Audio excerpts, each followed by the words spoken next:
So in this video, I'm going to show you how to unbox and set up the Canon PIXMA TS4320. And this setup process applies to any TS4300 series printer. If you're looking to buy one of these, I'll leave a link right below the video, so feel free to check that out. And I'll also leave links to replacement cartridges for this printer. I'm going to remove these 4 cardboard end caps first, and then I'm going to pull out the box with the cartridges and cables. I'll then place the box flat on a table or flat surface, and then I'll pull the printer out by grabbing its bag and pulling it out onto the flat table or surface. And I've gone ahead and removed the remaining cardboard end caps and the outer plastic packaging, and we have a few setup steps to do on the printer. But before we do that, let's open up that box with accessories to see what's inside. And the first thing you'll find is your documentation, including a quick setup guide, and then you have the power cable and 2 starter cartridges. So let's go ahead and complete a few setup steps on the printer. I'm going to open the scan bed cover and then gently peel off this piece of orange tape. And I'm going to close the scan bed door. And while I'm at it, I'm also going to remove the sticker up here. And there's another piece of orange prep tape to remove from the back of the printer. And since I have the back of the printer accessible to me, I'm going to plug in this end of the provided power cable into the jack on the back of the printer. And we're going to plug the other end into a power outlet. Let's power on the printer by pressing the power button. And next we're going to open up the cartridge compartment by pulling on one of these 2 handles. There's one handle up here and there's a second handle up here to open up the cartridge compartment door. And you'll notice that once we open this up, the cartridge tray is now out in the open and accessible. So let's load the brand new cartridges. And as I mentioned earlier, if you're looking to buy cartridges for this printer, I'll leave a link right below the video, so feel free to check that out. And before we load them in, we've got to do a bit of prep. I'm going to peel off this plastic cover, remove the cartridge from its tray, and I'm going to remove this piece of protective tape on the print head. And let's do that for the color cartridge as well. I'm going to peel off this plastic cover, remove the cartridge from its tray, and let's remove this piece of protective tape on the print head. And let's load the color cartridge first. That's the tray on the left, and it's clearly marked. So to open up that tray cover, I'm going to press the little tab on the front of the tray and then lift up to open that up. And then I'm going to load the color cartridge, and I'm going to load it with the electronic contacts up here facing inward. So let's load it into the tray, slide it in, and it drops into place. And then let's close the door back down. Time to work on the black cartridge tray. Again, let's push this button in to release the lock, and it swings open. And then again, I'm going to load the cartridge in with the electronic contacts facing inward. So I'm going to gently slide it into the cartridge tray till it falls into place, as you can see here, and then close that lock back down, and that's it. And let's close the cartridge compartment cover. We're going to go ahead and load some paper in the machine, and the first step is to pull out this paper tray, and I'm going to open up the paper guides, and I'm going to pull the vertical guide all the way down.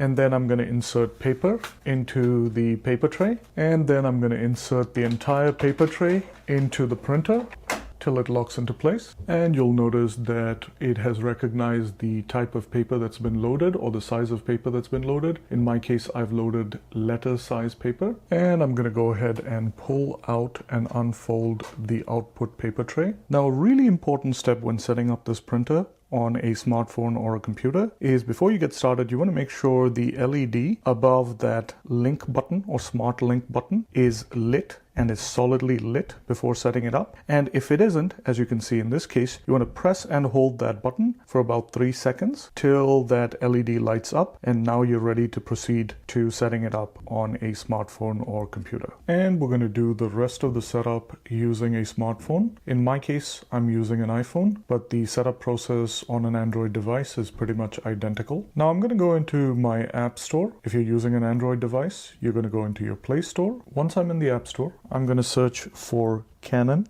PRINT, and you'll notice the Canon PRINT app is the first result that shows up, and that's the app we need. I'm going to tap Get to begin downloading it, and once it completes downloading, tap Open, and then it'll ask you to agree to all their terms and conditions. I'm going to swipe all the way down, then tap check all, and then hit OK.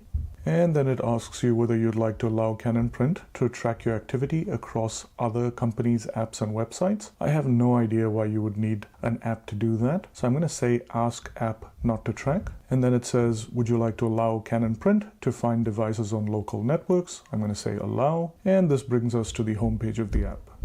And then I'm going to tap search to search for available printers. And then it says that the printer Canon TS4320 series was found. And it says this printer will be connected to the same Wi-Fi as your smartphone. And I'm going to tap OK to do this. And then it's saying, do you want it to connect to Vortex, which is my current Wi-Fi network? I'm going to say yes, and then tap next. And it says that it is joining Vortex. On the next screen, it says that setup is complete. I'm going to tap done. And it says that it is adding my printer. On the next window, it says that do you want to enable auto update settings? Your printer must be connected to the internet in order to use auto update. I'm going to say yes because I'd like it to update in the background. Then it asks you whether you'd like to join My Canon. In my case, I'm not going to do this, but I highly recommend doing this just so you can register your product and get your warranty benefits. I'm going to go down and tap register later. And then it asks whether I'd like to visit the Canon website for more information. I'm going to hit that little cross up top to turn that off. And then it asks whether I'd like to receive important notifications. Honestly, I'm not interested in notifications from this app. I'm going to tap later. Then it says, would you like to allow Canon PRINT to use your location? In my case, I'm going to say allow while using app, and there you go. It brings you back to the home page of the app, and your printer is now installed and ready to go. And you'll notice there's a green dot with the word online next to it, and this lets you know that your printer is ready to go. And folks, this is all it takes to complete setting up the Canon PIXMA TS4320 series. As I mentioned earlier, if you're looking to buy one of these printers or cartridges for these printers, I'll leave a link right below the video, so please feel free to check that out. Hope you found this video useful. If you did, please give it a big thumbs up and please hit that subscribe button to stay tuned for more reviews, unboxings, and how-to videos. Thanks for watching and see you next time.